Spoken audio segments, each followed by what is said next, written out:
University మంచి భవిష్యత్తు కోసం తెలుగు విద్యార్థులు ఇష్టపడే యూనివర్సిటీ. కాల్ 9059052378 9059052379. అట్లీస్ట్ ఒక మంచి గోల్ ఇవి రెండు లేకపోతే తొందరగా ముసలాళ్ళు అయిపోతారు, తొందరగా వెళ్ళిపోతారు. కొంతమంది ఉంటారు, మీరు గమనించండి, వాళ్ళకి ఎన్నాళ్ళైనా సరే వాళ్ళలో ఆ యూత్ఫుల్నెస్ అలాగే ఉంటుంది. ఎందుకంటే they are always into something, they'll keep doing something.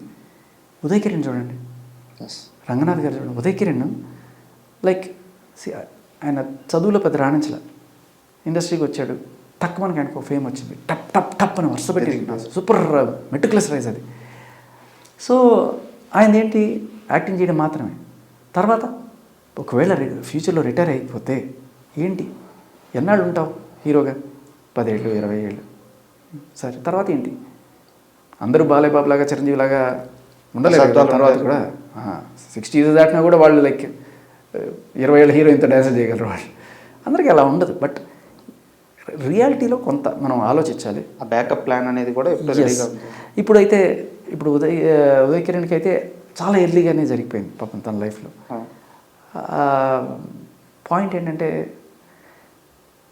Career బాగున్నప్పుడు అందరూ నీ చుట్టూ ఉంటారు, ఉదయ్ కిరణ్ ఉదయ్ కిరణ్ ఉదయ్ కిరణ్. బట్ ఒకసారి కెరీర్లో నువ్వు దెబ్బలు తిని నువ్వు ఫ్లాపుల్లో ఉన్నప్పుడు పెళ్ళం కూడా పట్టించుకోకపోతే. ఉదయ్ కిరణ్ ప్రస్తావన తెచ్చారు కాబట్టి అడుగుతున్నాను. అంటే ఉదయ్ కిరణ్ చనిపోయినప్పుడు ఆ రోజు ఏం జరిగిందో మీకు కంప్లీట్గా తెలుసు, మీరు అక్కడే ఉన్నారు.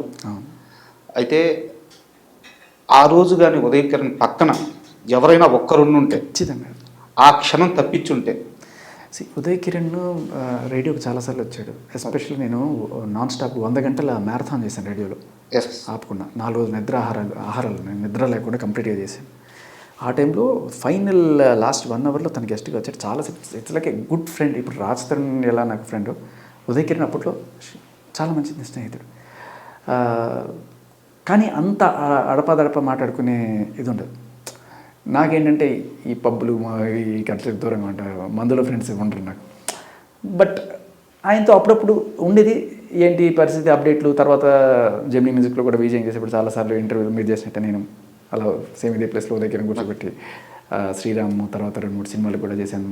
తర్వాత తమిళ్లోకి వెళ్ళాడు ఆయన, అదృష్టం ప్రేక్షకుడు కూడా. బట్ ఏం చేసినా కూడా దానికి ఒక బ్యాడ్ టైం అనేది ఉంటుంది. బ్యాడ్ టైం దాటి గుడ్ టైం వస్తుంది. ఆ టైంలో ఒక మంచి స్నేహితుడు ఖచ్చితంగా ఉండుంటే మీరు చెప్పినట్టు ఆయన బతికేసి ఉండేవాడు. ఒక్కరోజు ఆ రాత్రి ఆ 1 గంట ఆ చెడు నిర్ణయం తీసుకునేటప్పటికి. అండ్ చెడు సావాసాలు, చెడు సావాసం అంటే ఫ్రెండ్స్ అని కాదు, మందు సిగరెట్లు ఇంకా మాదక ద్రవ్యాలు, ఆయనని కాదు మామూలుగా జనరల్గా ఎప్పుడైతే ఇవి తీసుకుంటాం ఒకసారి ఆ హై లోపల నుంచి వెళ్ళిపోయినప్పుడు సడన్గా డిప్రెషన్ వచ్చేస్తుంది. ఏంటి జీవితం ఎందుకని చెప్పి.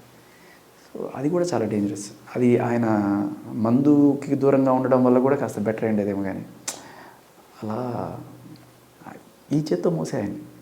అదే అందుకే ఆ రోజు కనీసం భార్య కూడా చూడడానికి రాలేదంటే చాలా బాధ వేస్తుంది. కాస్త చెప్తారు. అనాథ సేవన్లాగా అక్కడ నిమ్స్ హాస్పిటల్లో పంచగుట్టలో అలా ఉంటే టీవీల్లో న్యూస్ చూసి ఎక్కడెక్కడో వాళ్ళు, అంటే నాకు తెలిసి నేను అప్పుడే ఫస్ట్ వెళ్ళిపోయాను. అప్పుడే కొంతమంది మన ఇండస్ట్రీకి సంబంధించి ఈయనతో పాటు యాక్ట్ చేసిన కొంతమంది స్టంట్ మెన్ ఫైటర్స్ వాళ్ళందరూ వచ్చి అక్కడ నిలబడ్డారు. ఏం జరుగుతుంది, ఇంకా బాడీ లోపల ఉంది, వాళ్ళు ఎవరన్నా వస్తే కానీ చేయలేరు, వాళ్ళు ఎవరు లేరు, వాళ్ళ అక్క యెమెన్లోనూ సౌదీలోనూ ఎక్కడో ఉన్నారు.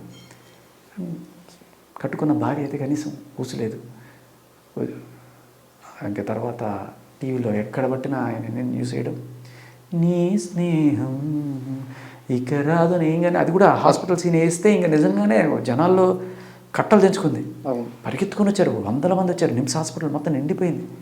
అక్కడ తర్వాత సరే అక్కడ ఉన్న ఆడవాళ్ళు వచ్చారు, 50 ఏళ్ళు 60 ఏళ్ళ వాళ్ళు వచ్చారు. తుమ్మెత్తి పోసారు. ఏం పెళ్ళాం, కనీసం మొగుడు చచ్చిపోతే ఆఖరి చూపు కూడా రాని పెళ్ళాం, అది ఇదని తీసుకున్నారు. సరే తర్వాత హెచ్ఓడి మా ఫ్రెండ్ వాళ్ళ ఫాదర్. సో ఇంకా తర్వాత నేను మాట్లాడి నేనే సంతకం పెట్టి తీసుకుని. అవునా? తర్వాత ఎప్పుడో వచ్చారు వాళ్ళు. అప్పటికి ఇంకా ఎస్ఆర్ నగర్ దాటిన తర్వాత ఒక శ్మశానం అక్కడికి తీసుకెళ్ళి చేశాను. ఇంకా నా వల్ల కాల అక్కడ దింపేసి అంటే అప్పుడు కూడా ఫ్రెండ్కి ఒక కడసారి వీడుకోలు అని చెప్పుకొని అలా చేసాం. కానీ వల్ల కాల అక్కడ దూరంగానే ఉండిపోయా. ఇంకా ఇండస్ట్రీ పెద్దలు వచ్చారు అప్పటికి, మన మూవీ ఆర్టిస్ట్ అసోసియేషన్ వాళ్ళు వీళ్ళు వచ్చారు, తీసుకున్నారు, చేస్తున్నారు. అది తెలిసి మొత్తం ఒక శ్మశానం స్టేడియం అయిపోయింది ఆ రోజు మొత్తం. కనీసం ఒక 500 మంది దాకా శ్మశానాల వల్ల చుట్టూ అలా ఉన్నారు. జరిగింది దహనం. ఆ కొరివి పెట్టే ఆ సెకండ్న ఒక్కడెవడో అరిచాడబ్బా, ఒక పెద్ద ఆయన్ని డౌన్ డౌన్ డౌన్ డౌన్ అని అరిచాడు. 100 మంది ఒక్కసారి, ఇంకా అందరూ కూడా ఆ star down down down down down down అనేసి. ఆయన తప్పు ఉండకపోవచ్చు, కానీ అప్పుడు జనాలకు ఏమనిపిస్తుంది అంటే హీట్ అది, ఆయన సినిమాలు రాకపోవడానికి ఈయన ఒకటి సక్సెస్కైనా ఒకటి ఫెయిల్యూర్కైనా నువ్వే కారణం. కానీ ఫెయిల్యూర్లో ఉన్నప్పుడు అడ్డు పెట్టుకొని ఉండాలి, భార్య అయినా లేకపోతే ఫ్రెండ్స్ అయినా. బట్ అది అట్లా జరిగింది. బట్ నాకేమనిపించిందంటే తర్వాత అటువంటి సిచ్యువేషన్ ఎవరికి రాకూడదు. ఇప్పుడు రాస్తానికి ఇటువంటి అంటే లైఫ్లో ఇటువంటి దెబ్బ పడి రేపు ఫ్యూచర్లో ఏదన్నా అయితే మళ్ళీ మనం క్షమించుకోలేము. అంటే తర్వాత ఉండుంటే బాగుండేది అనుకోవడం కంటే అది ఇప్పుడు ఉండడం బెటర్ అంట. నేను అనేది అది, ఎవరన్నా మీ ఫ్రెండ్స్ ఎలా లోన్లీగా ఉన్నప్పుడు వాళ్ళని పలకరించండి, ఫోన్ చేయండి, ఎలా ఉన్నావు, జస్ట్ ఒక నోటి మాట. వాళ్ళకి ఏం అవసరం లేదు, నువ్వు డబ్బులు ఇవ్వక్కర్లేదు, ఏంటి కాసేపు వెళ్ళి కూర్చోండి, వాడికి ఇష్టమైతే ప్యాక్ ఆడండి, లేకపోతే చెస్ ఆడండి, కాసేపు కూర్చోండి. ఐ డోంట్ ఎంకరేజ్, బట్ కొంతమందికి మందుల స్నేహాలు ఉంటే ఏదో ఒకటి కాలక్షేపమైన చేయండి. ఆ టైంకి అతన్ని ఎస్ అది దాటించడానికి అంతే. మంచి ఇన్స్పిరేషన్ ఇవ్వండి. అరే 50లో 60లో హీరోలు అద్భుతంగా అవుతున్నారు, టైం వస్తుంది. భగవద్గీతలో ఒకటి ఉంటుంది, ఒక సంతోషంగా ఉన్నవాడు బాధపడేవాడు సంతోషంగా ఉన్న విషయం ఒకటి చెప్పయ్యా అంటాడు. అంటే ఈ క్షణం శాశ్వతం కాదు అంటాడు ఆయన. ఒకడు బాధలో ఉన్నా ఇది శాశ్వతం కాదు, ఎందుకంటే రేపు ఆనందం వస్తుంది. ఆనందంలో ఉన్నా శాశ్వతం కాదు, రేపు బాధ వస్తుంది. So just wait for your time, అంతే. అది ఈవిడ చేసింది కూడా కరెక్ట్ కాదు. ఇవాళ ఆవిడకి ఏదో కెరీర్లో కొంచెం డౌన్ ఫేజ్ ఏదో వచ్చింది అన్నంత మాత్రాన ఎప్పటికీ అలా ఉంటుందనేం కాదు కదా. ఇప్పుడు కీరవాణి గారు ఆయన ఆ ఏజ్లో బాహుబలి అందించారు మనకి, ఆస్కార్ తర్వాత. సో అద్భుతాలు చేస్తున్నారు, వయసుకి సంబంధం లేదు. మనం ఎలా ఉండాలంటే మద్యపానం తీసుకోకూడదు, కానీ జ్యూస్లా కాకుండా వైన్లా ఉండాలి. ఎందుకంటే వైన్ ఎంత ఓల్డ్ అయితే అంత వాల్యూ దానికి, అంత టేస్ట్ దానికి. బట్ జ్యూస్ 2 రోజులు కుళ్ళిపోతుంది.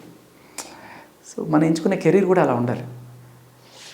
నేను యాంకరింగ్ చేశాను కొన్నాళ్ళు, నాకు తెలుసు కొన్నాళ్ళకే బ్యూటీ ఫేడ్ అవ్వదు. బట్ ఆర్జీ అలా కాదు కదా, ఇట్స్ వాయిస్, నీ ఇంటలెక్ట్, నీ తెలివితేటలే నేను తీసుకెళ్తాయి. ఇప్పుడు కూడా నీ మేధస్సు నమ్ముకో, ఓల్డ్ ఏజ్ అయిపోవచ్చు, ఇది పెరుగుతుంది ఇంకా పెరుగుతుంది.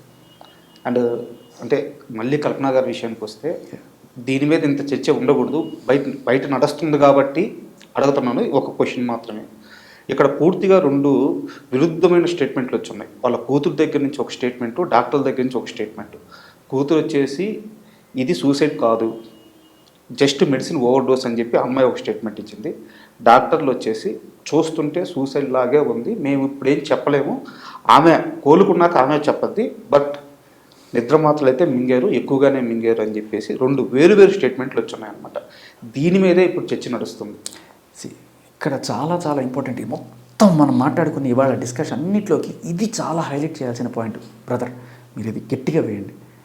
ఎవడిస్తున్నాడు ఈ నిద్ర మాత్రం? ఏ మందులు సపోర్ట్ ఇస్తున్నాడు?